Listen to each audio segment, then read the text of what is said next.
এই জন্য যারা তাবলীগের ভাই কষ্ট পাইবেন না, বলতে এমন অনেক আছে যে এখন মা বাবার খেদমত মুমূর্ষ অবস্থায় হাসপাতালের বেডে দেখার তার কেউ নাই, তুমি গেছো চিল্লাই, তুমি হাজার লক্ষ কোটি চিল্লা দিলে তো নাজাত আর মুক্তি পাইবা না। তুমি তোমার মা বাবার খেদমত করো, এই খেদমত করে রাজি হইতে পারে, এমনকি তোমার মা বাবার খেদমতের প্রয়োজন মসজিদে এসে জামাতের সাথে নামাজ পড়ার জজবা। ফোকায়ে বলে না মসজিদের জামাতের নামাজ পড়ো না, তুমি হাসপাতালে নামাজ পড়ো, আলাদা নামাজ পড়ো, তোমার আর আমলনামা আল্লাহ জামাতের সব দিয়ে দিবেন। চিঠি লিখছেন, ইয়া রাসূলুল্লাহ আমি আপনার দরবারে আসতে চাই, আমার বাড়ি তো ইরাকে, করণ নামক স্থান, ওয়াইস আল করনি, কিন্তু আমার বিদ্যা এই মার খেদমত করার দরকার, কেউ তো নাই, আমি আসলে মার খেদমত করার কেউ নাই, আমি কি করব? বলে তুমি আসলে সাহাবী হইবা, সাহাবীর মর্যাদা পাইবা, আমাকে এক নজর দেখলে, কিন্তু এই মুহূর্তে আমার সাথে দেখা করার চেয়ে তোমার মার খেদমত করা তোমার জরুরি বিষয়। রাসূলের জামানার লোক ওয়াইস আল করনি, ইরাকে তার বাড়ি, রাসূলের কাছে আসতেন। এই জন্য সাহাবাই কেরামদেরকে ওসিয়ত করাই করেছেন, আল্লাহর হাবিব ইরাকের এক লোক আমার মৃত্যুর পরে আসবে, আসলে তোমরা তার কাছে দোয়া চাইবা, সে হলো মুস্তাজাবুদ দাওয়া। কাকে বলা হয় মুস্তাজাবুদ দাওয়া? যে যখন আল্লাহর দরবারে হাত উঠায় সাথে সাথে আল্লাহ তার দোয়াকে কবুল করে। ওয়াইস করনি তার পিতা মাতার খেদমত করে আল্লাহকে এত রাজি করেছেন, সেই যখনই আসমানের দিকে হাত উঠায় আল্লাহ সাথে সাথে তার দোয়াকে কবুল করে। ওয়াইস করনি, আমরা কি ওয়াইস আল করনি থেকে বড় হয়ে গেলাম? বিদ্যা পিতা মাতার খেদমত করার কেউ নাই, ওই তাবলীগে চিল্লাই চলে গেছে।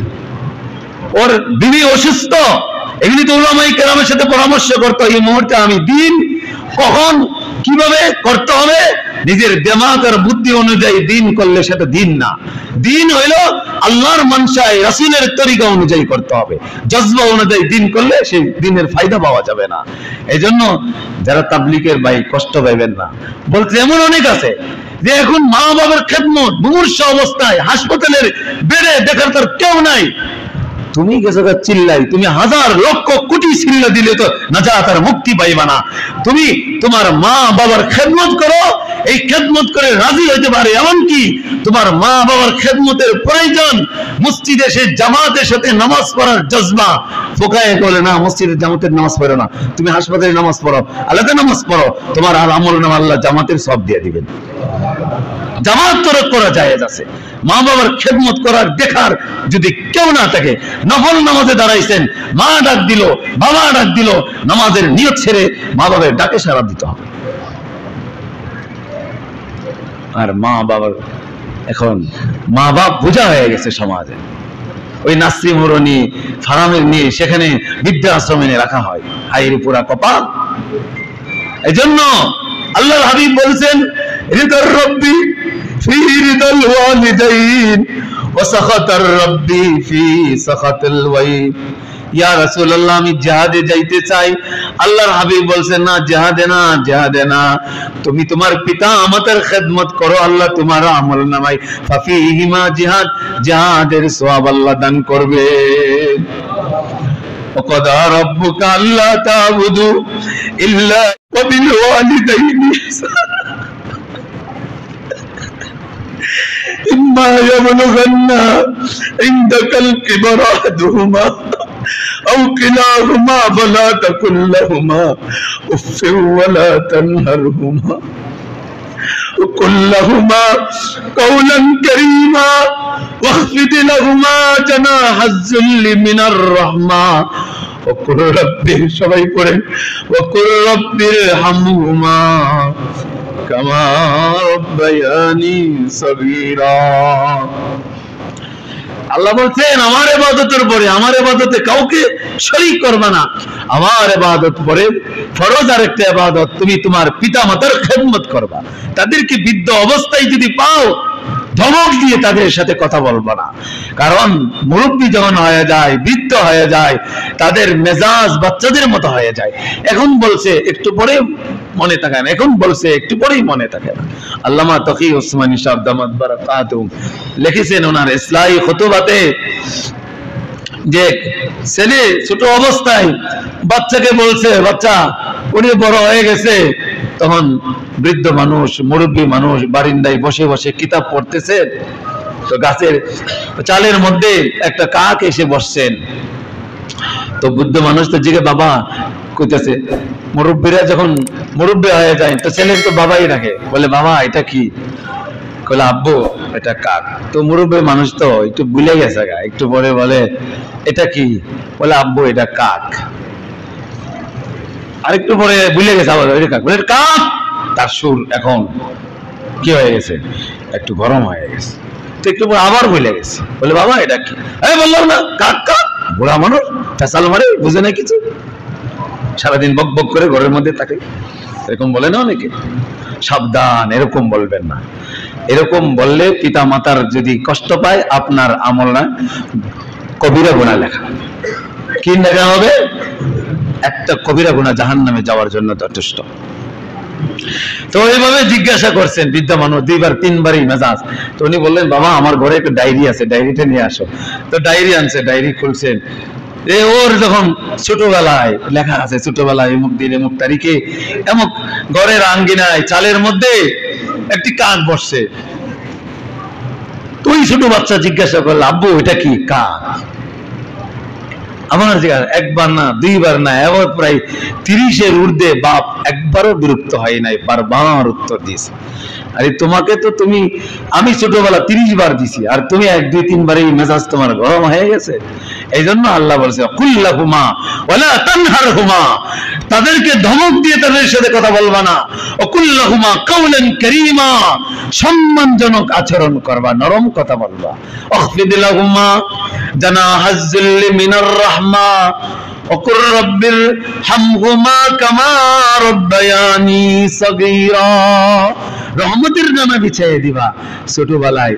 আল্লাহ বলছেন আল্লাহ তুমি আমার পিতা মাতা দয়া করো, ছোটবেলায় তারা যেরকম দয়া।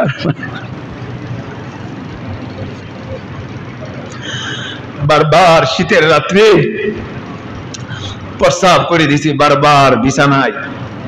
মা এটা পরিবর্তন করছে, একবার জন্য বিরক্ত হয় না, বাবা বিরক্ত হয়। বাচ্চারা যখন কাঁদে, ছোটবেলার বাচ্চারা অনেক সময় কাঁদে, ওই কাদার কারণে বাবা খুব বিরক্ত হয়, ওর দিকে নিয়ে এত কাঁদে, চিল্লাচিল্লি করে। কিন্তু মা কি কোনোদিন বিরক্ত হয়? মা কাঁদে? কাঁদে না, বারবার বিছানাগুলি আলাদা করে পৃথক করে, এমনকি যদি বিছানার না পায় তোর বুকের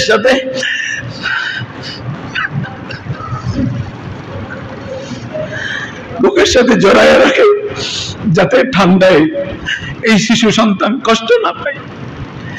এত কষ্ট করে আল্লাহ কোরআনে বলছেন হামলুহু ওয়া ফিসালুহু 30 শাহরা, এক তো প্রসবের সময় পেটে ধারণ করা কষ্ট, বাচ্চা দুনিয়াতে আসে কষ্ট, আবার ছোট থেকে বড় করে কষ্ট। এই কষ্টগুলি অতিক্রম করে দাপে দাপে দাপে দাপে সন্তান বড় করে। আর এই সন্তান যদি পিতামাতাকে কষ্ট দেয়, আর পিতামাতা যদি তখন বদদুয়া করে, এই দোয়া আল্লাহর আরশ পর্যন্ত পৌঁছে যায়। এদের সাবধান, কোন পিতামাতাকে কষ্ট দিব না। যারা আমরা কষ্ট দিয়েছি সব ইবাদত বন্দেগী বরবাদ হয়ে যাবে। বাবার কাছে কি পাও ধরে জোরে ক্ষমা চায়, মাফ করে দেন, বাবা অনুতপ্ত হয়েছে। যদি কোনো সন্তান যত বড় অপরাধী হয়, মার পায়ে বাবার পায়ে পড়ে যায়, তাহলে পিতা মাতার কলিজাটা তো বড় হয়ে যায়। মান অভিমান করবে, কিন্তু আপনাকে মাফ করে দিবে। সে তো মা, সে তো বাবা, সে মান অভিমান করে বেশিক্ষণ থাকতে পারবেন। হয়তো আপনি থাকতে পারেন, কিন্তু পিতা তার মা, আপনার পিতা আপনার আড়ালে আপনার জন্য চোখের পানি ছাড়ে, কাঁদে। হয়তো আপনার দিলটা শক্ত হয়ে গেছে, মা তো বাবার দিল সেটা শক্ত হয় না। এই জন্য আল্লাহ হাবিব বলছেন, জিবরাইল আলাইহিস সালাম বদদুয়া করেছেন, যারা তাদের পিতা মাতাকে বৃদ্ধ অবস্থায় পাইল আর তাদের খেদমত করে জান্নাতের মালিক হইতে পারলো না, সে ধ্বংস হোক। জিবরাইল ধ্বংসের বদদুয়া করেছে, দোয়া করে নাই, বদদুয়া করছেন। আর আল্লাহর নবী বলছেন আমিন। তাইলে আমাদের ধ্বংস অনিবার্য। এজন্য আল্লাহ নবী হাদিসে রিদার রব্বি ফি রিদাল ওয়ালিদাইন, যারা পিতা মাতাকে সন্তুষ্ট রাখবে, আসমানের মালিক তাদের উপর সন্তুষ্ট হয়ে যাবে। আর যারা পিতা মাতাকে অসন্তুষ্ট করবে, আল্লাহ তাদের প্রতি অসন্তুষ্ট হয়ে যাবে। এই জন্য যাদের পিতা মাতা নাই, দুনিয়া থেকে চলে গেছে, আমরা তাদের জন্য দোয়া করব। দুইটা কাজ করব।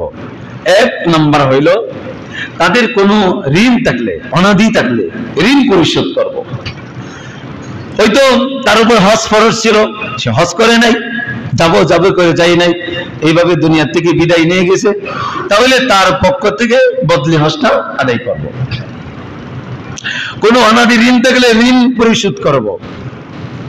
দুই নম্বর হইল, রাসূল কারীম তার মৃত ব্যক্তির দান, সাদকা, খায়রাত এগুলি তো করবেই। কারণ হজ না করার কারণে যেগুলি জিম্মাদারি আমল ছিল, এগুলি না করার কারণে তার কবরে তো শাস্তি হচ্ছে। আপনি যখন সন্তান হিসাবে এগুলি আদায় করবেন, আল্লাহ তার কবরে পৌঁছে দিব যে আপনার এটা তো অনাদি ছিল, আপনার সন্তান এটা আদায় করছে, জানাই দিলে পিতামাতা আপনার তো খুশি হয়ে যাবে। দুই নম্বর হলো, যে কাজটা করা পিতামাতা যাদের নাই, সেই কাজটা হইলো আমরা এই পিতা মাতার আপনজন যারা আত্মীয় স্বজন, তাদের সাথে সুসম্পর্ক রাখবো, তাদের সাথে দেখা সাক্ষাৎ করব। রাসূল করিম সাল্লাল্লাহু আলাইহি ওয়াসাল্লাম হযরত খাদিজাতুল কুবরা রাদিয়াল্লাহু তাআলা ইন্তেকালের পরে খাদিজার যারা বান্ধবী ছিলেন, এদের কাছে হাদিয়া পাঠাইতেন। সাহাবীরা খাদিজার কাছে, বান্ধবীর কাছে নবী বলে হাদিয়া পাঠান, বলি শুনো এটা এই জন্য পাঠায়, এটা খাদিজাকে খুশি করার জন্য। কাকে খুশি করার জন্য? তাহলে যাদের বিবি নাই, তাদের বিবি সাহেব কাদের সাথে সম্পর্ক ছিল, বান্ধবী, তাদের কাছে হাদিয়া পাওয়াটাও নবীর একটা সুন্নাত।